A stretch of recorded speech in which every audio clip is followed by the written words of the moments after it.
Hello guys, චතුස් නෑරි මගේ YouTube channel එකට අදත් ඔයාලව සාදරයෙන් පිළිගන්නවා. ඉතින් අද මම මේ ඇවිල්ලා ඉන්නේ මැදිරිගිරිය ජාතික පාසලට. මේ ඔයාලට පේන්නේ මැදිරිගිරිය ජාතික පාසල් ප්‍රධාන රංගශාලාව. ඉතින් මම අද මෙතනට ඇවිල්ලා තියෙන්නේ ප්‍රසාර නෘත්‍ය කලා පියස විසින් සංවිධානය කරපු ඕඩිය කියන නර්තන ප්‍රසංගය නරඹන්න. ඉතින් මගේ නංගි ඇතුළු මේ මැදිරිගිරිය පුරවරේ නර්තන හැකියාව තියෙන බොහෝ තව නංගිලා මල්ලිලා තමන්ගේ දක්ෂතා අද මේ වේදිකාව මත කලෙලි දක්වන්න සූදානම්ෙන් ඉන්නේ. ඉතින් අපි බලමු මේ ප්‍රසංගයේ ඉදිරි කටයුතු.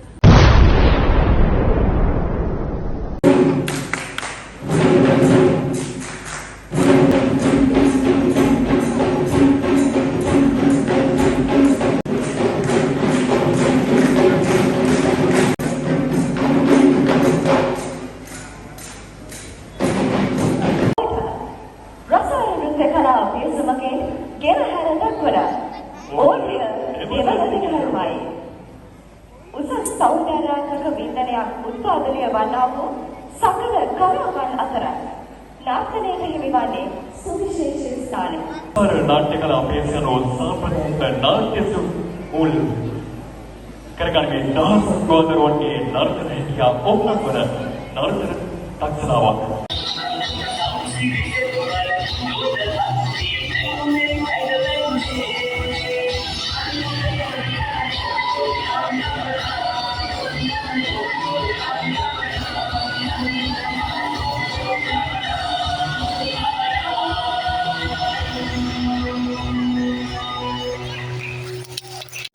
මම සතුටු වෙනවා විශේෂයෙන් මැදිරිගිරිය නගරේ මේ පාසල් පෝෂණය වෙන්න මේ නර්තන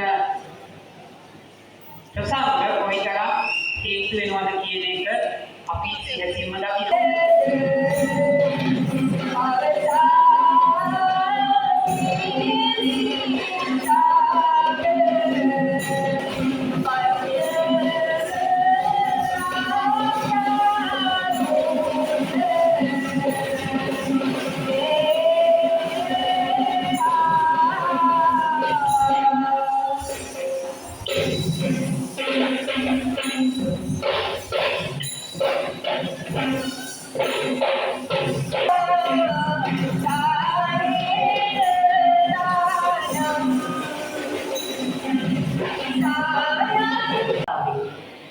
මං හිතනවා එදා අපි ඒ දරුවා යොදාගෙන පසකට වෙලා බලාගෙන හිටියා.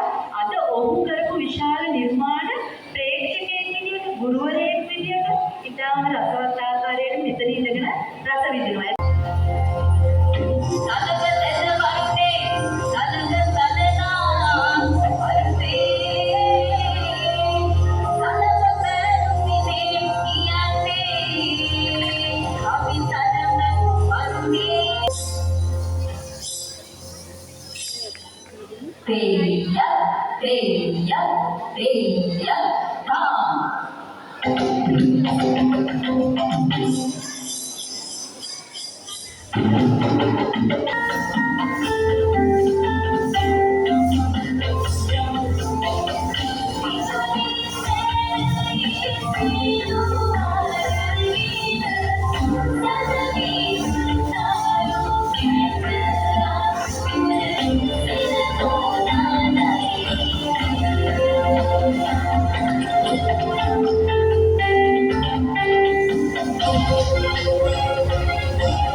ඉතින් අද මේ ඕඩිය නර්තන ප්‍රසංගයේ නිවේදන කටයුතු කළේ අපේ සංජලිකයි ලසිතුයි. ඉතින් හරිම ලස්සන නිවේදනයක් අපි ප්‍රේක්ෂකාගාරේ නම් හදුවා.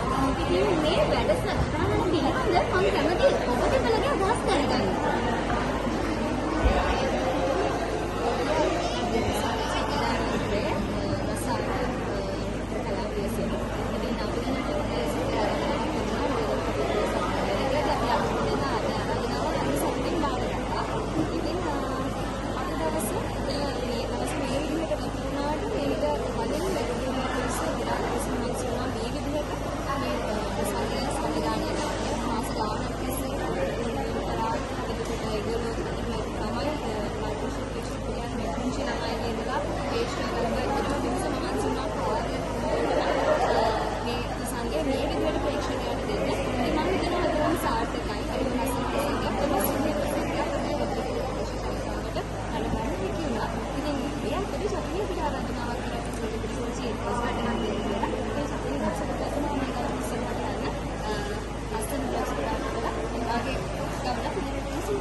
ඉතින් දැන් මාත් එක්ක ඉන්නේ අපේ දිවුලන්කඩවල ජනාධිපති ජාතික වාසලේ නර්තන විෂය භාර චමින්ද ගුරු සර් මම කැමතියි මේ අද පැවැත්වුණු ඕඩියෝ නර්තන ප්‍රසංගය ගැන සර්ගේ අදහස දැනගන්න. ඇත්තටම හරිය සතුටුයි පුතේ. මොකද මේ කාලයකට පස්සේ තමයි මේ වගේ මේ හොඳ ගුණාත්මක තත්ත්වයේ මේ නර්තන ප්‍රසංගයක් නරඹන්න අවස්ථාව ලැබුණා. ඉතින් මම විශේෂයෙන්ම ස්තුති වෙනවා අපේ මිතුන් සර්ට එතුමාගේ මේ ඕඩියෝ නර්තන ප්‍රසංගයේ දෙවනි අධීර විදියට වෙනද දෙවනි ප්‍රසංග විදියට අදීතා හොඳ සාර්ථක ප්‍රසංගයක් ඉදිරිපත් කරා. බොහොම සතුටුයි. හරි සර් ගොඩාක් ස්තුතියි මේ අවස්ථාවට සම්බන්ධ වුණාට. බොහොම ස්තුතියි.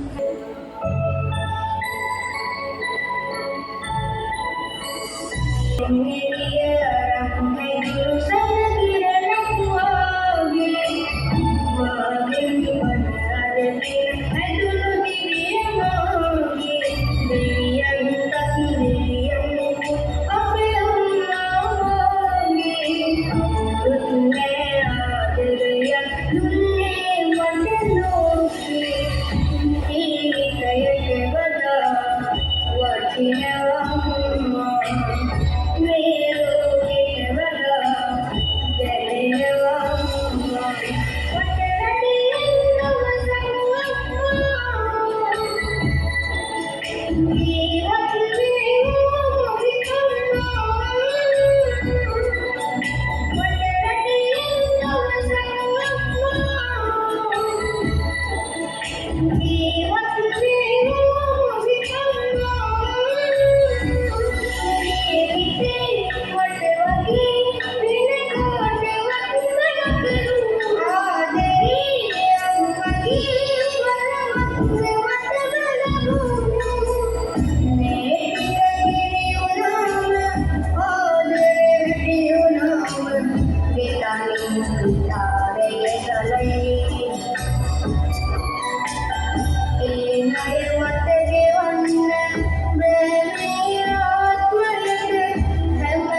ඉතින් පැයකට වැඩි පරිශ්‍රමයක් දැල්ලා තමයි සම්බන්ධ කරගත්ත කතාවට. ඉතින් සර් මුලින්ම අහන්න කැමති මේ වගේ ප්‍රසංගයක් පවත්වන්න සර් අදහසක් වුණාද? ඒකට මුල් කතාව ඉතාමත් කෙටියෙන් මම දැනගන්න කැමතියි. ඔව් බොහොම ස්තුතියි. මේ සම්බන්ධව මුලින්ම ප්‍රසංගයක් පවත්වන්න මම කල්පනා කරේ අපේ දුරදරුවන්ට ලොකු අවස්ථාවක් හම්බෙන්නේ නැහැ මේ දුෂ්කර ප්‍රදේශයක් නිසා. ඉතින් ඒ දක්ෂතා දක්වන දරුවන්ට ලොකු අවස්ථාවක් වෙන්න තමයි මම මේ ප්‍රසංගය පවත්වන්නේ. ඒ වගේම සර් දැන් යම් කටයුත්තක නායකත්වයක් ඔබම කියන්නේ මහා ලොකු බරක් හිස මත පැටවෙනවා. ඉතින් WhatsApp සමූහයට සර් කරපු සමහර මැසේජ් වලින් පවා ඒක හොඳින්ම වැටහෙයියා. ඉතින් මම කැමතියි මේ අත්දැකීම් පිළිබඳ සර්ට ලැබුණු ඒ හැඟීම වචන වලට දෙලනවා. ඇත්තටම ලොකු කාර්යයක් තමයි දෙමාපියෝත් එක්ක වැඩ කරනවා කියන්නේ. දෙමාපියෝ සමුද කියන්නේ යාළුවොත් එක්ක හොමාරු කරගත්තට මම වැඩ කරන්නේ දරුවොත් එක්ක. ඉතින් මේ තැන්වලදී අපි ප්‍රැක්ටිස් කරනකොට අපිට දරුවෝ වෙලාවට එන්නේ නැහැ, වෙලාවට එනවා. එතෙන්දී පොඩ්ඩක් තරහ යනවා. ඒක ගන්න ටිකක් අමාරුයි. මොකද මේක ටීම් වර්ක් එකක්. ටීම් වර්ක් එකකදී ටීම් එකම ඉන්න ඕනේ. එතනදී තමයි අපි 100ක් සාර්ථකත්වයට යන්නේ. ඉතින් ඔය වගේ ගැටලු තමයි තිබුණේ. ඒ ඇරෙන්න වෙනම ගැටලුවක් ආගෙන නැහැ. ප්‍රැක්ටිස් වලදී අපේ දරුවන්ගේ පැමිණීම සම්බන්ධ තමයි ලොකු ගැටලුවක් වෙන්නේ. ඉතින් සර්ට බොහෝම ස්තුති වෙනවා කැලේ තිබුණු මොල් කැලේටම බර වෙලා යන්න දෙන්නේ නැතුව රටක් ලෝකයක් සුවඳවත් කරන්න. සාමාන්‍යයෙන් කොළඹ වගේ ප්‍රදේශවල මේ වගේ වැඩසටහන් සුලභව පැවතුණත් මේ වගේ ගම්බද ප්‍රදේශවල ඉතාමත් සීමිත විදිහට තමයි ඒ නැත්නම් මේ වගේ ඵලදායී විදිහට අපේ ප්‍රධාන ආරාධිතමුත් එක්ක විදිහට සම්බන්ධ වුණු චමින්ද ගුරු පියාණන් මතක් කරා. ඵලදායී විදිහට වැඩ වෙන්නේ ඉතාමත් සීමිතව. ඉතින් සර්ට සර්ගේ ගෝලයන් පිරිසට සුභාශිංසන එකතු කරනවා සහ ඉදිරියටත් මේ වගේ ඵලදායී වැඩ කරන්න අවශ්‍ය ශක්තිය ධෛර්යය ලැබෙන්න කියලා ප්‍රාර්ථනා කරනවා. ඉතින් ඉතාමත් කාර්යබහුල වෙලාවක අපේ චතුස් ඩයරි මගේ YouTube channel එකත් එක්ක එකතු වුණාට සර්ට ගොඩාක් ස්තුතියි. ඉතින් මෙතනින් vlog එක ඉවර කරනවා. goodbye.